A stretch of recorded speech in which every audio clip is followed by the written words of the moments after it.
Morning বন্ধুরা, কেমন আছো তোমরা সবাই? আশা করছি সবাই ভালো আছো। আমিও অনেকটা ভালো আছি। মামনি অফিসিয়াল চ্যানেলে আরও একটি ভিডিওতে তোমাদের সবাইকে অনেক অনেক স্বাগত। দেখো, সকালে আমি কিছুটা ফুল পেরে নিচ্ছি আর মন্দিরে এসেছি। মন্দিরে দেখো, মা হচ্ছে ওদিকে কলকে ফুল পেরে নিচ্ছে আর লগা দিয়ে, আর আমি এদিকে টগর ফুল পেরে নিলাম কতগুলো। তারপরে ফুল টুল পেরে ভেতরে রেখে এসেছি মন্দিরে। আর এদিকে দেখো, আমি একটু ঝাড় দিয়ে নিচ্ছি পরিষ্কার করে। আর আজকে ঘুম থেকে উঠেছি 6টায়, মন্দিরে এসেছি 6টা 15-তে। আর আজকে মায়ের আগে আমি ঘুম থেকে উঠে গেছি। তো মা যেদিন আগে উঠে যায় আমাকে ডাকে, আর আমি যেদিন আগে উঠে যাই মাকে ডাকি। তো আমি আগে উঠে গেছিলাম, তারপরে মাকে ডেকে দিয়েছি। মা বাথরুমে গেছিলো, ততক্ষণে আমি রেডি হয়ে মন্দিরে চলে এসেছি। আর দেখো, মন্দিরে তো এসে মন্দিরের ভেতরটা তো পরিষ্কার করে নিয়েছি, তোমাদেরকে বললাম। এখন এই বাইরেটা একটু ভালো করে মুছে নেব। আর ওয়েদারটা দেখছো ভালো, আজকে খুব সুন্দর একটা ওয়েদার রয়েছে। খুব একটা গরম মনে হচ্ছে আজকে পড়বে না। আর আজকে ঝড় বৃষ্টি হওয়ার মতনও দেখতে পাচ্ছি না, কিন্তু খুব সুন্দর একটা ওয়েদার হয়ে রয়েছে। আগের দিন যেহেতু বৃষ্টি হয়েছে, ঝড় হয়েছে, তো তার জন্যই মনে হয় আজকে এরকম একটা ঠান্ডা ঠান্ডা একটা সুন্দর একটা ওয়েদার। তো যাই হোক বন্ধুরা, এদিকে দেখো আমি নিচটা জল দিয়ে ধুয়ে নিচ্ছি। যত সকাল সকালে আমি উঠে মন্দিরে আসি না কেন, মন্দিরে এসে দেখি আশেপাশে অনেক লোকজন, দোকানপাট সব খুলে দিয়েছে। তো এখানে মানে কি বলতো, মোড়ে মাথা টাইপের, তো সব সময় লোকজন জমজমাটি হয়েই থাকে। তো এখানে এলেই মনে হয় যে না, মনে হয় আমি দেরি করেই ফেলেছি, কারণ এখানে সব সময় লোকজনের ভিড় থাকে। এদিকে আমি মন্দিরটা সুন্দর করে ধুয়ে মুছে নিয়েছি, পুজো দিয়ে একবারে চলে এসেছি তোমার ঘরে। কিছুটা ফুল মন্দিরে দিয়েছিলাম আর কিছুটা ফুল ঘরের জন্য নিয়ে এসেছি, ঘরের ঠাকুরকে পুজো দেব বলে। এদিকে আমি বাসনপত্রগুলো সব বার করে নিয়েছি। আর এখনও জামা কাপড়গুলো বার করা হয়নি, জামা কাপড়গুলোকেও বার করে নেব, যেগুলো আর কি কাচা হবে। তো ওগুলো এখন রয়েছে ঘরে। আগে ভাবলাম বাসনপত্রগুলো মেজে পরিষ্কার করে ঘরে রেখে আসি, তারপরে জামা কাপড়গুলোকে নিয়ে আসব। তো দেখো, আমি এখন বাসনগুলো মেজে নিচ্ছি। আর অনেকটা বাসন হয়েছে, বাসনগুলো আমি ধুয়ে টুয়ে ঘরে রেখে আসি। আর হ্যাঁ, আজকে আমি মন্দির থেকে ঘরে এসেছি 7টার সময়। ঘরে এসেই একদম ঘরের কাজকর্ম করা শুরু করে দিয়েছি, কারণ ঘরে তো বাসি কাজ, বুঝতেই পারছো, সকালের বাসি কাজটাই যেন বেশি থাকে। আর সকালটাই তাড়াহুড়ো করে বেশি কাজকর্মগুলো করে নিতে হয়, কারণ অনেকটা কাজ যেহেতু থাকে। তো এদিকে আমার বাসন মাজা কমপ্লিট হয়ে গেছে, দিয়ে ঘর থেকে সমস্ত যতগুলো কাঁচা আর কি হবে, তো সেই কাঁচাগুলো একবারে বার করে নিয়ে চলে এসেছি জড়ো করে। তো ওগুলোকে এখন আমি নির্মা জলের মধ্যে ডুবিয়ে দিচ্ছি। আর অতটাও নোংরা নয়, যেহেতু সবাই একবার করেই পরে পরে রেখে দেয়, তো তো বেশি নোংরা আর কি হয় না, তাই একটু আধটু কাচাকাচি করে নিলেই হয়ে যায়। খুব একটা জোরে কাচাকাচি করতে লাগে না। তো চলো একবারে কেচে টেচে নিই, তারপরে যাব ঘরে। আর ঘরের মধ্যে এখনও আমার বর দোকানে যায়নি, তো ঘরে গাড়িটা এখনও ঢোকানো রয়েছে, বার করা হয়নি। আজকে আমার একটু তাড়াতাড়ি কাজটা হয়ে গেছে, তাই আর কি। আর দেখো, সোনা এসেছে। সোনা ওদিকে মানে পটি করে দিয়েছিল, তাই মা ওকে ধুইয়ে নিয়ে এলো। আর আমি সোনাকে নিয়ে ওর বাবার কাছে ঘরের মধ্যে দিয়ে এলাম, কারণ ওর বাবা তো এখনও দোকানেই যায়নি। আর গাড়িটা যেহেতু বার করা হয়নি না, তো তার জন্য আমি গাড়ির তলা থেকে হাত দিয়ে যতটা পেরেছি মুছে নিয়েছি। তো গাড়িটা বেরিয়ে গেলে তারপরে আরেকবার ওখানটা মুছে নেব, তাহলেই হয়ে যাবে। আর না, আমি যদি এখন না মুছি তাহলে অনেকটাই দেরি হয়ে যাবে। আর যেহেতু তাড়াতাড়ি হয়ে গেছে, তো আমি একবারে ভাবলাম ঘরদোর সব মুছে নিই। আর আজকে তো মঙ্গলবার, তাই না, একটু বেশি কাজ থাকে। তো একবারে শিল নোড়া সব কিছু আমি ধুয়ে মুছে নিয়েছি। আর চলো, এখন শুধু এই সামনেখানটা একটু মুছে নেব, তারপর তাহলেই হয়ে যাবে। আর বাইরে একটু একটু রোদ উঠছে, আর একটু একটু মানে মেঘলা মেঘলা করছে, এরকমটাই আর কি হয়ে রয়েছে। এদিকে আমার প্রায় কাজ তো হয়ে গেছে, শুধু এখনও বিছানাপত্র তোলা হয়নি। তো বর যখন বেরোবে তারপরেই বিছানাটা তুলতে পারবো। তো দেখো, বর এদিকে রেডি হয়ে পুরো দোকানে যাওয়ার জন্য বেরিয়ে গেছে। আর সোনা তো একটু গাড়িতে চাপবেই, তোমরা জানো ও খুব খুশি হয়, মানে ওর বাবা যখনই রেডি হয়ে যাবে, ও তখনই বুঝতে পারে যে এরপরে ও গাড়িতে চাপতে পারবে। তো সোনাকে একটু আদর করে নেয়, তারপরে সোনাকে আমি নিয়ে চলে এসেছি। আর মা চলে গেছে শয্যা কলে। আর এইদিকে আমি একটু বিছানাটা তুলে নিচ্ছি। বিছানাটা তুলে নিয়ে তারপরে সোনাকে ভাবছি ওর একটু ঘুম ঘুম পেয়েছে, কারণ অনেকটা সকালে উঠেছিল, তো তাই ওকে একটু ঘুম পাড়িয়ে দেব। যদি ঘুমিয়ে যায় তাহলে সেই ফাঁকে আমি চানটা করে নেব। তো চানটা করে নিলে আমার পুজোটাও কমপ্লিট হয়ে যাবে। তো চলো, কথা বলতে বলতে এদিকে আমার বিছানাটা তো গোছানো হয়ে গেছে, শুধু বালিশগুলো একটু সাজিয়ে রেখে দেবো, তাহলেই হয়ে যাবে। আর আমার মেয়েটাকে দেখেছো, ওই দেখো নিচে খেলা করছে, দেখেছো? ও এখানে অনেক কিছু ফেলেছে, মানে ওই বাস্কেটটা থেকে যে সমস্ত চিরুনি টিরুনি থাকে ওগুলো সব অনেক কিছু ফেলে দিয়েছে, দিয়ে নিচে বসে বসে খেলা করছে। গুড মর্নিং বন্ধুরা। তো সকালে সমস্ত কাজ তো হয়ে গেছে, দেখতে পেলে মন্দিরে গেছিলাম, আর আজকে উঠেছি তোমার ওই 6টায়, আর 6:30 বেজে গেছিলো মন্দিরে যেতে। আর তারপরে মন্দিরে সমস্ত কাজ করে এসে ঘরে এসে ঘরের সমস্ত কাজ সেরে নিয়েছি। আর আজকে যেহেতু মঙ্গলবার, ধোয়া মোছা সব ছিল, তো সব কিছুই কমপ্লিট হয়ে গেছে। আর একবারে স্নান করে নিয়েছি। আর এই দেখো ঠাকুরের থালা বাসন নিয়ে নিয়েছি। আর এই বালতিটা না, এই বালতিটা হচ্ছে সেই রবিবারে কিনেছিলাম সেই বালতিটা, ও আগেরটা ফেটে গেছে। তো চলো এখন ঠাকুরের বাসনগুলো সব ধুয়ে নিয়ে আসি, দিয়ে পুজোটা আগে দিই। তারপরে মেয়েটা ওদিকে ওই দেখো ঘুমাচ্ছে, দেখতে পাচ্ছ? মেয়েটা ওদিকে ঘুমাচ্ছে, ততক্ষণ আমি পুজোটা দিয়ে দিই, তারপরে আবার দেখা হচ্ছে। চলো। তো বন্ধুরা, আমার পুজো দেওয়া হয়ে গেছে, থালা বাসনগুলো ধুয়ে এসে দেখি মেয়েটাও উঠে গেছে। তো এই যে আমরা দুজনে একসাথেই পুজো দিয়েছি, দেখো না বাবা, দিয়েছি তো।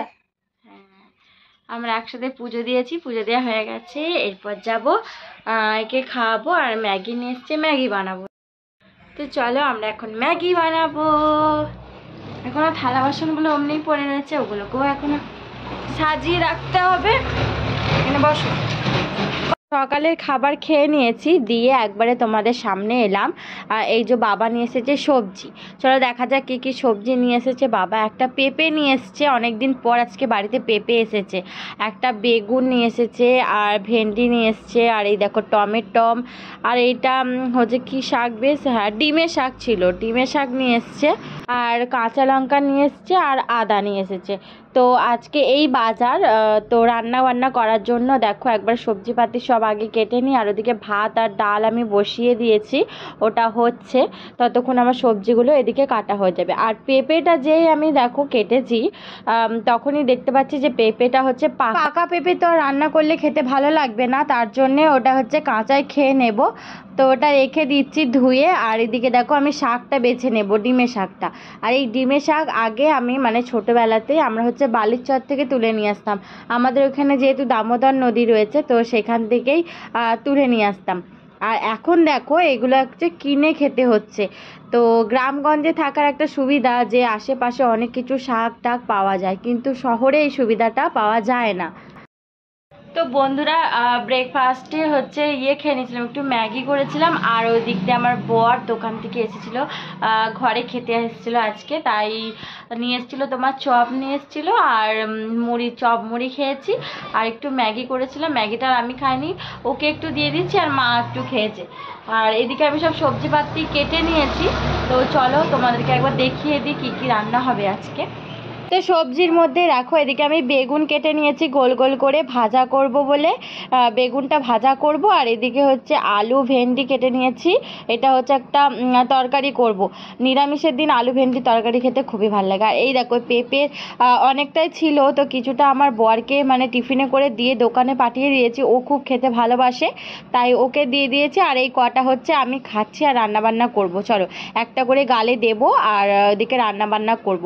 তো তার জন্য কটা আমি রেখে দিয়েছি, আমারও খেতে খুবই ভালো লাগে।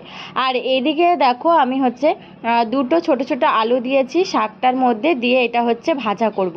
আর এই ডিমের শাক খেতে আমার ভাল লাগে না, কারণ তেতো তো আমার অতটা ভাল লাগে না। আগে আমার মা না এই শাকটা দিয়ে বড়া করতো, তো ওটাই একটু খেতাম, কিন্তু আমার শ্বশুরমশাই খাবে বললো যে একটু ভাজা করে দিতে, তো তার জন্য ভাজা করব। আর এই যে রান্না বান্না সব চাপিয়ে দিয়েছি, আর রান্না বান্নার মধ্যে এই যে ভেন্ডির তরকারিটা মানে করে নিচ্ছি, আর আদা জিরে আর একটু শুকনো লঙ্কা বেটে আর একটু টমেটম দিয়েছিলাম, দিয়ে একসাথে কষিয়ে নিয়েছি। কষিয়ে নিয়ে এখন একটু জল ঢেলে দিলাম, দিয়ে ফুটে গেলে একবারে নামিয়ে নেব।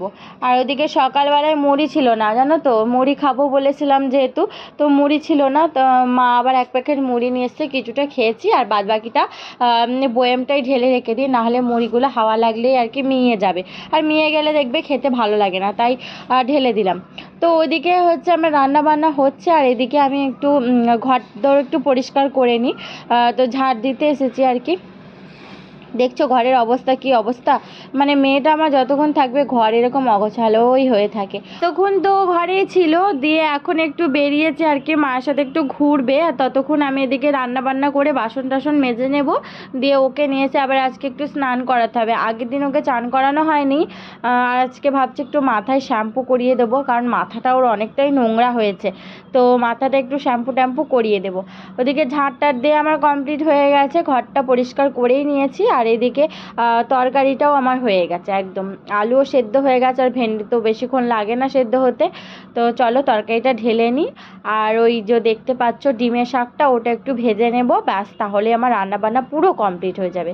তো তেলের মধ্যে দিয়ে দিয়েছি একটু 5 ফোড়ন, দিয়ে আমি ডিমের শাক আর আলুটা দিয়ে দিয়েছি, দিয়ে একটু নুন আর হলুদ দেব, দিয়ে এটাকে একদম ভাজা ভাজা করবো। আর হ্যাঁ, এই তরকারিটা যখন আমি করছিলাম না, আলুটা আমার মনে ছিল যে কমে গেছে, তাই আমি আরেকটা মানে 2টো আলু দিয়ে দিয়েছি। আর তারপর দেখো যখন আমি ভাজছি আস্তে আস্তে শাকটা এতটাই মানে কমে এসেছে, আলুটাই বেশি দেখা যাচ্ছে আর শাকটা মানে দেখাই যাচ্ছে না। একবার রান্না করে ফিরে আসি। তো বন্ধুরা এর মাঝে অনেকটাই কাজ করে নিয়েছিলাম, দিয়ে রান্না বান্নাও কমপ্লিট করে নিয়েছি। দেখো ভাত হয়ে গেছে, এখানে হচ্ছে মুগ ডাল জিরে ফোড়ন দিয়েছিলাম, আর হচ্ছে এখানে হচ্ছে লাল করে ভেন্ডি আলুর ঝোল, আর এই দেখো শাকটা দেখছো, শাকই দেখা যাচ্ছে না, শুধু আলু দেখা যাচ্ছে। আর এদিকে হচ্ছে আলু মেখে নিয়েছি কাঁচা লঙ্কা দিয়ে, আর এদিকে বেগুন ভাজা, ব্যাস আজকে রান্না বান্না ওইটাই দিয়ে আমি মানে খাওয়া দাওয়া করে একটা লম্বা ঘুম দিয়েছি, কারণ কয়েকদিন ধরে না শরীরটা, এই 2-3 দিন ধরে একটু জ্বর জ্বর মনে হচ্ছে, শরীরটা একদম ভালো লাগছে না, আর এই গলার সাইডগুলো না মানে মনে হচ্ছে ব্যথা হয়েছে। তো ওষুধ খাচ্ছি, যতক্ষণ ওষুধ খাচ্ছি ততক্ষণই ঠিক লাগছে, আর তারপরে আবার কিছুক্ষণ পর আবার জ্বর জ্বর ছ্যাঁক ছ্যাঁক করছে গাটা, এরকমটাই হচ্ছে। তো একটু রেস্ট নিয়ে নিলাম যাতে শরীরটা ভালো লাগে, তা একটু ঘুমিয়ে নিয়েছিলাম কিছুক্ষণ, ওই 40 মিনিট মতো ঘুমিয়েছি। তারপরে দেখো এদিকে জামা কাপড়গুলো সব শুকিয়ে গেছে, ওগুলোকেও আমি তুলে নিলাম, আর জামা কাপড়গুলো তুলে নিয়ে একবারে ভাঁজ টাজ করে দিয়েছি। আর মেয়েটাকে আমি এখন একটু পরিষ্কার করিয়ে দিচ্ছি, ওরও হালকা হালকা মনে হচ্ছে গায়ে জ্বর এসছে, তো ওকেও একবার ওষুধ খাইয়ে দিয়েছি, দিয়ে একবারে ওকে রেডি করিয়ে দিচ্ছি, কারণ এখন বিকালবেলা হয়েছে, একটু ঘুরতে ফিরতে চাইবে, ছোট বাচ্চা তো, ওর কি সবসময় ঘরে থাকতে ভালো লাগে, তো তার জন্যে ওকে একটু রেডি করিয়ে দিচ্ছি, আর খাইয়ে দিয়েছি ওকে, এর আগে আমি একটু খাইয়েও দিয়েছি। তো চলো, তো ততক্ষণ মেয়েটা একটু মায়ের সাথে ঘুরবে, আর আমি এদিকে মানে সন্ধে দেওয়ার জন্য রেডি হয়ে যাব। বিকালে সমস্ত কাজকর্ম করার পর একবারে না মেয়েটাকে খাওয়াতে খাওয়াতে সন্ধেটাও হয়ে যাচ্ছে খুব তাড়াতাড়ি করে, তো একবারে সন্ধ্যের জন্যও রেডি হতে হবে। তো রেডি হয়ে দেখো একবারে মন্দিরে এসেছি, আর মন্দিরে এসে আগে সন্ধেটা দেব, তারপরে ঘরে গিয়ে সন্ধে দেব, কারণ ঘরে তো সন্ধে দেওয়ার পর ঘর লাগিয়ে তো আর মন্দিরে আসতে পারবো না, কারণ মাও আসে, মা আমি আর মেয়ে আমরা 3 জনাই আসি, তার জন্য একবারে সন্ধে দিয়ে ঘরে যেতে হয় সন্ধে দিতে। তো দেখো আমি একবারে মন্দিরের গেট লাগিয়ে দিয়েছি, লাগিয়ে দিয়ে ঘরে এসেও সন্ধেটা দিয়েছি, দিয়ে আবার শাড়িটা চেঞ্জ করে নিয়েছি, যেটা মানে দিনের বেলায় পরেছিলাম সেই শাড়িটাই আবার পরে নিয়েছি, পরে নিয়ে একবারে আটা মেখে নিয়েছি, আটা মেখে রুটিটা করে নেব। আর ওদিকে দেখো আলু ভাজাও চাপিয়ে দিয়েছি কাঁচা লঙ্কা দিয়ে 5 ফোড়ন দিয়ে, আর একটু নুন আর হলুদ দিয়ে দিয়েছি। তো আলু ভাজাটা করে নিচ্ছি, এদিকে আমি রুটি করে নিচ্ছি, কারণ না কিছুক্ষণ পরে মেয়েটাকে খাওয়াতে হবে, ও হচ্ছে মানে 8টা বাজার সাথে সাথে ওর ঘুম পেয়ে যায়, তো ও ঘুমাতে চাইবে, তার জন্য মেয়েটাকেও খাইয়ে নিতে হবে। তো ঝটপট করে আমি এদিকে ওই জন্যই রান্নাবান্নাগুলো সব সেরে নিচ্ছি। দিনের বেলাকার একটু ভেন্ডি আলুর তরকারি আছে, ওটা একটু গরম করে নেবো, তাহলেই হয়ে যাবে। তো চলো বন্ধুরা, এই ভিডিওটা আমি এখানেই শেষ করছি, দেখা হবে আবার একটা নতুন ভিডিওর সঙ্গে, ততক্ষণের জন্য সবাই ভালো থেকো, সুস্থ থেকো।